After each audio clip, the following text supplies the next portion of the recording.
tanya kita, kamu duduk di Kuala Lumpur hari itu sekian hari bulan, kamu lihat tak kemungkaran di depan mata? Apa yang kamu buat? Adakah kamu benci kepada kemungkaran? Apa kita nak jawab?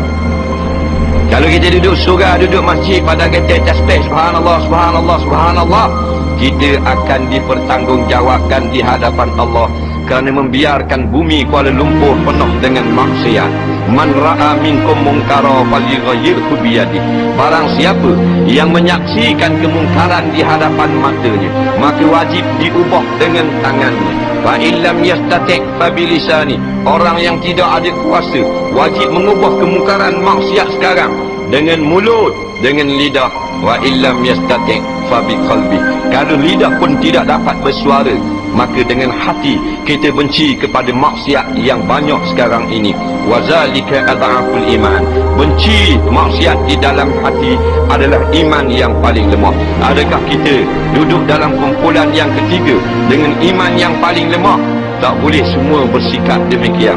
Bahkan sebahagian daripada kita mestilah menggunakan kuasa dan mulut untuk mengubah kemungkaran. Kita pasti akan ditanya. Kita duduk dalam bumi yang penuh dengan malapetaka, bumi yang penuh dengan dosa dan maksiat. Adakah kita hanya melihat saja tanpa melakukan sesuatu?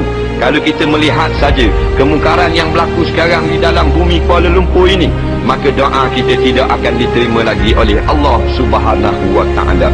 Dan kita pasti akan dibala bersama-sama dengan kaki-kaki maksiat, dengan kaki zina, kaki judi dan kaki arak. Walaupun kita sujud 5 kali sehari kepada Allah di dalam semayang 5 waktu, Nabi menjanjikan doa kita tetap tidak akan diterima dan kita sama-sama akan dilingkupkan bersama golongan-golongan maksiat di luar sana.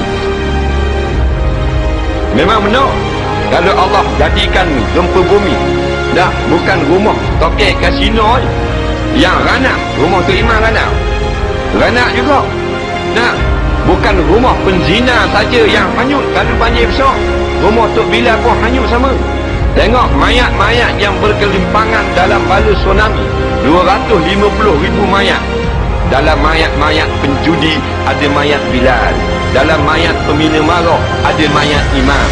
Padahal tak ada kena-mengena dengan dosa, tetapi dengan sebab mendiamkan kemungkaran, Allah hancurkan segala-galanya sekaligus. Kanak-kanak yang tidak berdosa turut sama dibinasakan oleh Allah Subhanahu wa ta'ala.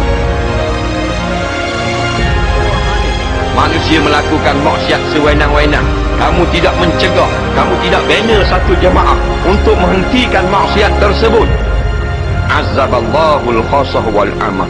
Allah pasti akan menghancurkan golongan pelaku maksiat dengan kamu sekaligus yang tidak melakukan maksiat. Na'udzubillahi min zalik.